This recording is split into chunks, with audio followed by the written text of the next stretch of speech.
नमस्कार, आप देख रहे हैं सबका हिसाब होगा। मैं हूं आपके साथ विवेक शांडिल्य। खाड़ी में बने अमेरिकी मिलिट्री बेस पर ईरान के मिसाइल और ड्रोन एकदम सटीक निशाने पर लग रहे हैं। एक के बाद एक हो रहे इन हमलों ने ट्रंप से लेकर पेंटागन तक को शॉक कर दिया है। अमेरिकी सेना की कमांडर हैरान है कि ईरान के पास इतनी सटीक लोकेशन आखिर आ कहां से रही है। पेंटागन की खुफिया रिपोर्ट में बहुत डराने वाला खुलासा हुआ है। अमेरिका को शक है कि यह कोई बड़ा जासूसी नेटवर्क नहीं है, बल्कि खुद अमेरिकी सैनिकों की लापरवाही है। तो क्या अमेरिकी सैनिकों की वजह से ही उन पर हमले हो रहे हैं और अमेरिकी सैनिकों की वजह से ही उनकी लोकेशन लीक हो रहे हैं? ऐसा कैसे हो सकता है? तो सबसे पहले जानिए खुफिया जांच में खुलासे क्या हुए। अमेरिकी सेना के टॉप कमांडर्स ने सैनिकों को चेतावनी दी है। मिडिल ईस्ट में तैनात अमेरिकी सैनिकों को चेतावनी जारी की गई है। सैनिकों के फोन से शेयर किए गए पोस्ट ईरान के लिए मददगार साबित हो रहे हैं। पोस्ट के लोकेशन से अमेरिकी बेस को निशाना बना रहा है ईरान। जल्द ही कुछ अमेरिकी सैनिकों को फोन जमा करने का आदेश भी दिया गया है। इंटरनेशनल मीडिया के हवाले से खबर आई है। इस चूक ने अमेरिका की नींद उड़ा दी। उन्हें डर है कि अगर इसी तरह अमेरिकी सैनिकों की लाइव लोकेशन लीक होती रही तो ईरान खाड़ी में मौजूद चुन चुनकर अमेरिकी सैनिकों को निशाना बनाएगा और खाड़ी से अमेरिका का नामो निशान मिटा देगा। ट्रंप ने कमांडर्स को सख्त लहजे में चेतावनी दी है कि सुरक्षा चूक को तुरंत रोका जाए, वरना अंजाम बेहद घातक होगा। बीते कुछ दिनों में ईरान ने खाड़ी में कहां कहां सटीक हमला किया, जिससे अमेरिका के होश उड़े हुए हैं, जरा वो भी आप देख लीजिए। जॉर्डन में मुआफक साल्ती एयरबेस पर 17 जुलाई को ईरान ने विध्वंसक हमला किया। एक यूएस सैनिक ने बंकर में छिपने का वीडियो पोस्ट किया था। ईरान ने एयरबेस के बंकर्स, एयरफील्ड हैंगर को निशाना बनाया। Bahrain Isa airbase, US Navy fifth fleet, Iran ने आराश कामिकाजी ड्रोन और मिसाइलों से बड़ा हमला किया। अमेरिकी सैनिकों के बैरक, ईंधन डिपो, हथियार गोदाम तबाह कर दिए गए। कुवैत का अली अल सलेम एयरबेस, ईरान ने ड्रोन हमले कर पैट्रियट रडार को निशाना बनाया। हवाई निगरानी प्रणाली को क्षतिग्रस्त कर दिया।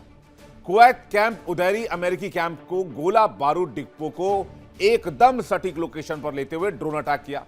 कुवैत में ही अहमद अल जाबेर एयरबेस को निशाना बनाया गया, जहां अमेरिकी रडार सिस्टम को तबाह कर दिया गया। अमेरिकी बेस पर हुए ये अटैक एकदम सटीक रहे और अमेरिकी सैन्य अधिकारियों का मानना है जब उन्होंने इस मामले की जांच कराई तो इसमें बहुत हद तक भूमिका अमेरिकी सैनिकों की संदिग्ध पाई गई। तो क्या वो स्टैंडर्ड ऑपरेटिंग प्रोसीजर जंग में फॉलो नहीं करते?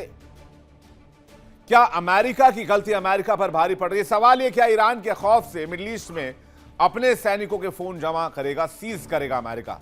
इसको लेकर युद्ध के नियम क्या कहते हैं, आर्मी का नियम क्या होता है, यूएस में क्या नियम हो सकता है? बातचीत करने के लिए मेहमानों का बड़ा पैनल हमारे साथ जुड़ रहा है। मेजर जनरल अनुज माथुर हमारे साथ जुड़ रहे हैं, रक्षा विषय के बहुत स्वागत है आपका। कर्नल एस के मलिक रक्षा विषय के हमारे साथ जुड़ रहे हैं, बहुत स्वागत है आपका। अरविंद सिंह तेजावत हमारे साथ जुड़ रहे हैं, विदेश मामलों के जानकार, थोड़ी देर में।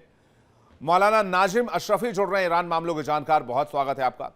पहला सवाल माथुर सर आपसे, क्या है एसओपी वॉर को लेकर? क्या कोई सैनिक इस तरह से फोन इस्तेमाल कर सकता है, सोशल मीडिया इस्तेमाल कर सकता है अपने सैन्य बेस पर, या फिर जब वो ड्यूटी पर हो, या जब ऑफ ड्यूटी पर हो, या किसी लोकेशन पर हो? विवेक देखिए, जय हिंद। पहली बात तो जय हिंद सर। देखिए क्या होता है, हर राष्ट्र की ये पॉलिसी अलग अलग होती है। एक चीज हमको समझने की आवश्यकता है कि आज की तारीख में, आज जिस प्रकार का एआई और हाईटेक माहौल पूरी दुनिया में है और जिस प्रकार से नेटवर्क सेंट्रिक वॉरफेयर आज आपको देखने को मिल रहा है, उससे एक बात बिल्कुल साफ है, वो ये है कि एक छोटी सी भी गलती, और गलती भी नहीं कहूंगा, एक छोटी सी भी लापरवाही जो है वो पूरे के पूरे चीज को कॉम्प्रोमाइज कर सकती है। और न केवल ये, बल्कि इस इलेक्ट्रॉनिक कैपेबिलिटी को और इस प्रकार की चीजों को हथियार के तौर पे भी प्रयोग में लाया जा रहा है। मैं आपका ध्यान आकर्षित करूंगा उस बात पे जहां पर पेजर्स के थ्रू अटैक किया गया था हिजबुल्लाह की लीडरशिप के ऊपर। हिजबुल्लाह की तमाम मीडियम और लोअर लेवल की लीडरशिप के ऊपर एक साथ पेजर के मार्फत हमला हुआ था। तो ये जो आपका जो भी इक्विपमेंट है या जो आपके पास है, जो इलेक्ट्रॉनिक एमिशन करता है, उसको आइडेंटिफाई करके उसको पकड़ पाना बड़ा आसान होता है। और उसको अगर जो आपका कोई एमिशन हो रहा है, उससे आप आइडेंटिफाई करके आप एक्यूरेट हमले किए जा सकते हैं। और शायद यही हो रहा है। हर एक देश की अलग अलग पॉलिसीज होती है। मैं आपको बता सकता हूं कि कई सोशल मीडिया प्लेटफॉर्म्स हैं जहां आज भी, जबकि लड़ाई नहीं है, भारत के जो जो सैनिक हैं वो उन सोशल मीडिया प्लेटफॉर्म पर नहीं रह सकते। तो ये बात चीजें होती हैं, ये एहतियातन होती हैं। और शायद एक संभावित कारण है, ईरान के पास और भी बहुत तरीके हैं इंटेलिजेंस को गैदर करने के। चीन और रूस से उसको लगातार विवेक, लगातार उनको मदद मिल रही है इस चीज की कि एक्यूरेट इंटेलिजेंस उनको मिल रही है कहां पर क्या है, जिसकी वजह से वो सटीक हमले कर पा रहे हैं। उसके अलावा ये चीज जो है, ये एक थोड़ी सी लापरवाही आपको भारी पड़ सकती है। शायद यही कारण है कि अमेरिका ने कुछ रेस्ट्रिक्शंस अपने कुछ लोगों के ऊपर लगाने का प्रयास किया है। और इसमें मुझे लगता है कि इसमें कोई भी ऐसी बात नहीं है कि खौफ की वजह से ये हो रहा है। ये उनको लगा कि लापरवाही की वजह से उनको नुकसान हुआ है, तो उसको कहीं ना कहीं उसका प्रबंधन करने का ये प्रयास कर रहे हैं। अब एक चीज मैं आपको और बताता हूं कि इस प्रकार के जो रेस्ट्रिक्शंस लगाए जाते हैं, इलेक्ट्रॉनिक साइलेंसेस होते हैं, जब जैसे मान लीजिए आप एडवांस कर रहे हैं, उस समय भी एक टाइम ऐसा होता है कि उसके बाद इलेक्ट्रॉनिक साइलेंस किया जाएगा, कोई भी एमिशन नहीं किया जाएगा, ताकि आपके जो अटैकिंग मूवमेंट्स हैं वो कहीं भी पकड़े ना जाएं। तो इस तरीके की चीजें सदैव से वॉरफेयर में होती रही हैं। और ये रेस्ट्रिक्शन लगाया जाना, मुझे लग रहा है ये थोड़ा लेट हो गए हैं और इसकी वजह से इनको ऑलरेडी नुकसान हो चुका है। लेकिन जो बात हो रही है, ये अब इस बात को ये आगे बढ़ाने का प्रयास कर रहे हैं। मेरा ये मानना है कि इस चीज को खौफ न देख करके एक लापरवाही का निवारण के तौर पे देखा जाना चाहिए, विवेक। मतलब ये ऐसा होना नहीं चाहिए अगर स्टैंडर्ड प्रोसीजर की बात की जाए तो। जी। नहीं चाहिए था, लेकिन कई कई जगह कुछ कुछ अलग अलग श्रेणी के इलेक्ट्रॉनिक का जो आपके ऊपर रेस्ट्रिक्शंस होते हैं, अलग अलग श्रेणी के हुआ करते हैं। तो शायद कहीं ना कहीं लीडरशिप में कुछ कहीं का गड़बड़ होगी, या उन्होंने they have taken it for granted. ये भी लेकिन ये पॉसिबिलिटी चौंकाने वाली बात है अमेरिका सर। है। ये चौंकाने वाली बात है अगर ईरान इतने एडवांस्ड सिस्टम का इस्तेमाल कर रहा। अभी तक हम सुनते थे भाई मोसाद करता है या सीआईए करती है। मोसाद के ऑपरेशंस सुने, जो जिस पेजर का आपने जिक्र किया कि भाई वो टेंडर भी मोसाद ने डलवाया, वो फोन से भी मोसाद ने ही आईआरजीसी के कमांडर्स को हटाया, और अटैक भी फिर बाद में पेजर्स में इजराइल नहीं करवाया। तो वो टेक्नोलॉजी वो समझ में आता है कि भाई इजराइल यूज कर रहा है। लेकिन ये ईरान से चौंकाने वाली खबर है। मलिक साहब। जी विवेक जी, सभी मेहमानों को मेरा नमस्कार। जी। ये बात सही है कि देखिए टेक्नोलॉजी, डिजिटल सिग्नेचर ऑपरेशन के दौरान अगर दुश्मन के हाथ में लग जाते हैं तो वो बहुत ही ज्यादा गंभीर विषय हो जाता है।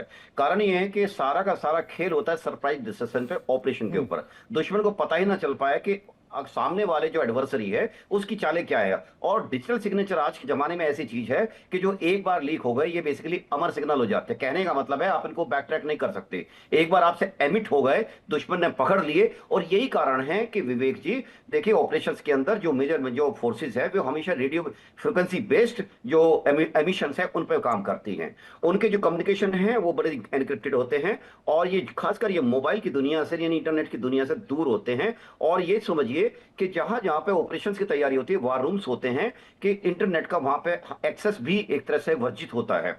और जो जो फील्ड में काम करते हैं, जो कमांडर्स काम करते हैं, और इसके अलावा जो सिपाही एक्चुअली लड़ाई लड़ते हैं ऑफिसर के साथ आगे, उनके पास मोबाइल्स अक्सर नहीं होते। हालांकि ये बात बिल्कुल अनुज सर ने कहा कि अलग देशों की अलग अलग एसओपीज है, उनके डायरेक्टिव्स अलग अलग होते हैं। डिजिटल सिग्नेचर ना जाए दुश्मन के पास, इसके लिए हर एहतियात बरती जाती है कि जिससे कोई लीकेज ना हो, ताकि दुश्मन को उसका एडवांटेज ना मिल पाए। अब बात आती है कि जो अभी कंटेक्स्ट हम बात कर रहे हैं ईरान और अमेरिका की, निश्चित रूप से अमेरिकन जो है ना वो बहुत ही हाईली क्वालिफाइड टेक्नोलॉजी बेस्ड एक फोर्स है, और वो इन सब चीजों का इस्तेमाल करती है। लेकिन मैं समझता हूं कि अगर कहीं लीकेज हुआ है, it may be one time या फिर वन और इंसिडेंट, जिससे नुकसान भी हो सकता है उनको हुआ हो, लेकिन इन सब चीजों को देखते हुए आई एम श्योर कि वो अपनी गैप्स को प्लग करेंगे, और ये डिजिटल गैप्स जो प्लग्स जो बने हैं इनको जरूर वो प्लग करेंगे। नहीं तो निश्चित रूप से कोई भी डिजिटल लीकेज ईरान के लिए बहुत एडवांटेजेस हो सकता है। जी विवेक। लेकिन ये तो चौंकाने वाली बात है नाजिम अशरफी जी, जिस तरह से ईरान ने टेक्नोलॉजी का इस्तेमाल करना शुरू किया है। और हमने इस वॉर में अभी तक ड्रोन टेक्नोलॉजी भी देखा है जिसने अमेरिका के महंगे हथियारों को ध्वस्त करने का काम किया। और ये एक स्टडी भी है कि आप बड़ी बड़ी ताकतों को कैसे हैंडल कर सकते हो, छोटे इक्विपमेंट से, छोटे वॉर मशीन से, छोटे छोटे ड्रोन से।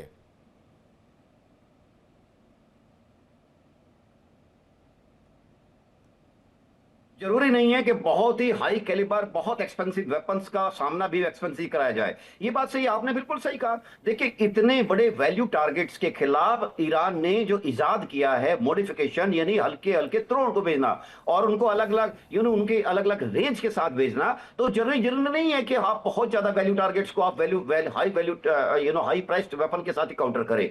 इसी तरह से मैं ये कहता हूं कि देखिए, कितने बड़े आपके डिपोज हैं, आपके एम्यूनिशन डंप्स हैं, आपके एयर हैंगर्स हैं, आपके कम्युनिकेशन और कमांड सेंटर्स हैं। इन सब के लिए कोई भी एक डिजिटल लीक डिजास्टर साबित होगा किसी भी कंट्री के लिए। और मैं समझता हूं कि कंट्री वैसे तो एहतियात बरती जाती है, बट हो सकता है कि ह्यूमन एरर की वजह से या किसी लापरवाही की वजह से अगर कोई भी लीकेज आता है तो जी। दूसरे एडवर्स कंट्री के लिए बहुत ज्यादा सिद्ध हो जाता है और ये डिजास्टर साबित होता है दूसरे कंट्री के लिए। ये बात सही है। और एक बात और सुनाए, देखिए, ईरान को ऐसा नहीं है कि ईरान अपने दम पे ही काम कर रहा है। ईरान अपने पास भी उसके पास कैपेसिटी डेवलप हुई है। इसके साथ साथ पूरे चाइना का पूरा डिजिटल बैकअप उसके साथ है, रशिया का भी कुछ सपोर्ट है।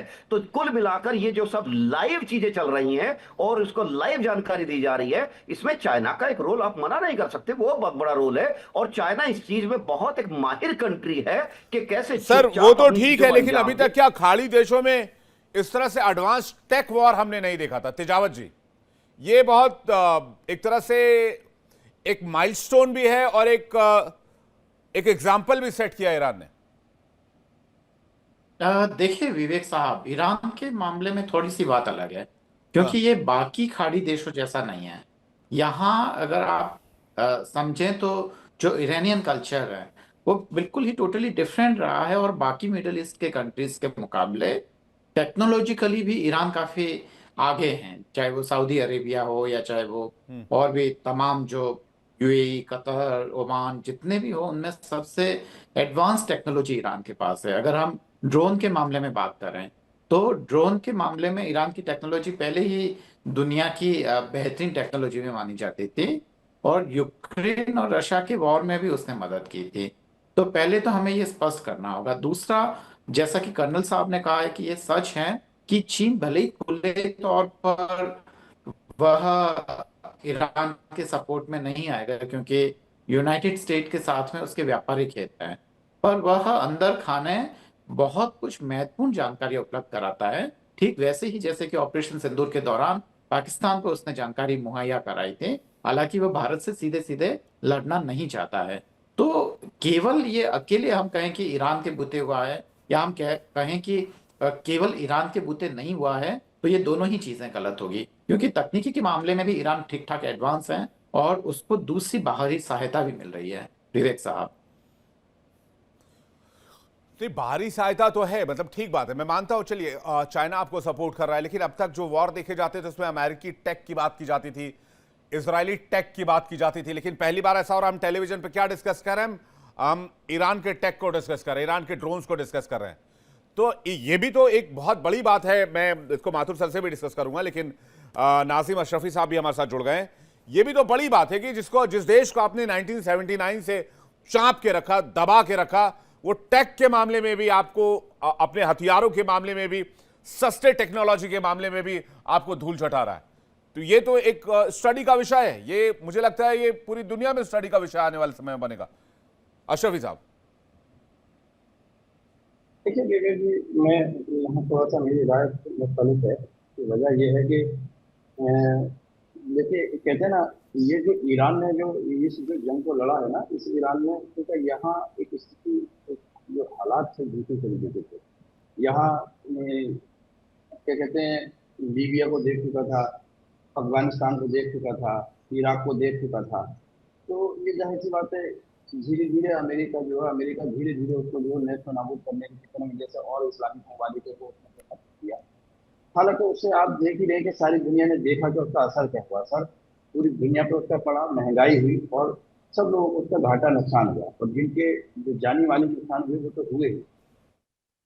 यहाँ ईरान ने बहुत पहले पुख्ता तैयारी कर ली थी, और बहुत पहले से तैयारी की गई। उस वक्त में जब इराक से जंग लड़ रहा था अमेरिका, तो ईरान इसमें इराक का साथ दे नहीं पाया था, हालांकि वो देना चाहता था उस टाइम भी, मगर क्योंकि ईरान और इराक की बहुत पुरानी जंग चल रही थी, तो उस वक्त में उनके दिल में जो था बड़ा फर्क था, एकदम मन मुटाव बहुत ज्यादा था।